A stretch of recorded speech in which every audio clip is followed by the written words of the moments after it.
دسقریدوس تعارف دسقریدوس کا تعلق روم سے تھا۔ وہ سلسیہ کے قریب ٹارسس نام کی جگہ پیدا ہوا اور اس کا زمانہ حیات پہلی صدی عیسوی سے تعلق رکھتا ہے۔ دسقریدوس ایک طبیب تھا، لیکن ادویہ مفردہ کی کھوج اور تحقیق کی وجہ سے اس کو شہرت دوام حاصل ہوئی۔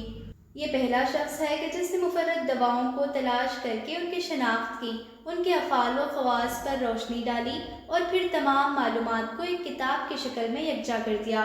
دسقریدوس کی یہ کتاب کتاب الحشائش کے نام سے مشرق میں مقبول ہوئی۔ مغرب میں یہ اپنے لاطینی نام ڈی یونیورسا میڈیسینا سے مشہور ہوئی۔ تعلیم و تربیت دسقریدوس کی ابتدائی تعلیم و تربیت کے بارے میں تفصیل دستیاب نہیں۔ فضل و کمال باعتبار فضل و کمال دسقریدوس کی شخصیت کو 3 زاویوں سے دیکھا جا سکتا ہے: طبیب، محقق اور مصنف۔ دسقریدوس بحیثیت طبیب دسقریدوس ایک ماہر طبیب تھا، جس کی بنا پر اپنے زمانے کے رومی شہنشاہ ابراتوس کا طبیب خاص مقرر ہوا۔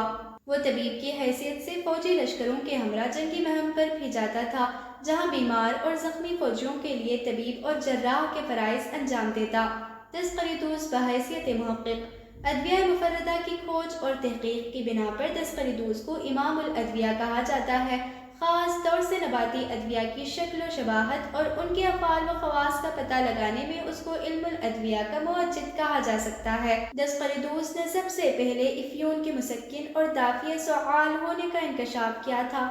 اس نے سرخس کے بارے میں پتہ لگایا کہ یہ قاتل دیدان ہے۔ دسقریدوس کو حیوانی اور معدنی ادویہ کے بارے میں بھی کافی معلومات تھی۔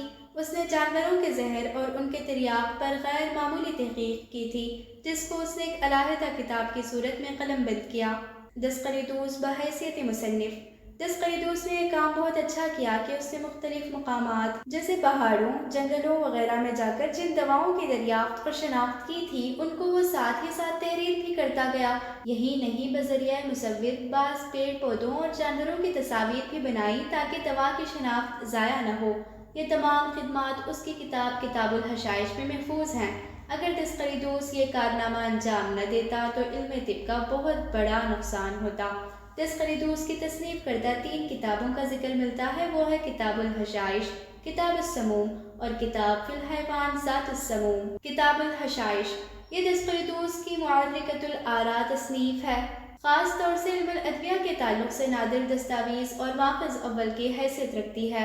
اس کتاب میں ادویہ سے متعلق جو معلومات درج ہے، اس میں سے بیشتر دسقریدوس کی ذاتی تحقیق پر مبنی ہے۔ دسقریدوس جب فوجی لشکروں کے ہمراہ جنگی محاذ پر جاتا تو قیام و سکون کے لمحات میں جنگلوں اور پہاڑوں میں نکل جاتا، اور وہاں جو نباتات، جمادات اور حیوانات اس کے مشاہدے میں آتے، ان میں سے خواص ادویہ کے حامل پیڑ پودوں، پتھروں اور جانوروں پر تحقیق کرتا، مصور کے ذریعے ان کی تصاویر بناتا، ان کے افعال و خواص کو تحریر کرتا، جو مجموعے کی شکل میں اس کتاب کی صورت میں محفوظ ہو گئے۔ اس کتاب کا زمانہ تصنیف پہلی صدی عیسوی کا ہے۔ یہ یونانی زبان میں لکھی گئی اور علم الادویہ کے ماخذ کی حیثیت سے اس قدر مقبول ہوئی، تقریباً ہر عصری زبان میں اس کے تراجم عمل میں آئے۔ عربی میں یہ کتاب الحشائش کے نام سے معروف ہے۔ کتاب الحشائش 5 مقالات پر مشتمل ہے۔ پہلے مقالے میں خوشبودار دواؤں، روغنیات، زرقیات اور بڑے درختوں کا بیان ہے۔ دوسرے مقالے میں حبوب کا بیان اور کھائی جانے والی سبزیاں نیز سبزیوں سے تیار شدہ دواؤں کا بیان ہے۔ تیسرے مقالے میں پھولدار جڑی بوٹیوں اور پھلوں کا ذکر ہے۔ چوتھے مقالے میں گرم و سرد بوٹیوں اور ان سے تیار شدہ دواؤں کا بیان ہے، ساتھ ہی ساتھ مقیم و مذہل اور تریاقی ادویہ کا ذکر ہے۔ پانچواں مقالہ معدنی ادویہ، شربت اور بیلدار نباتات سے متعلق ہے۔ یہ اہل ہند کی خوش قسمتی ہے کہ اس قدیم و نادر طبی دستاویز کا ایک نسخہ خدا بخش لائبریری پٹنہ میں موجود ہے، جو عربی زبان میں ہے اور رنگین تصاویر سے مزین ہے۔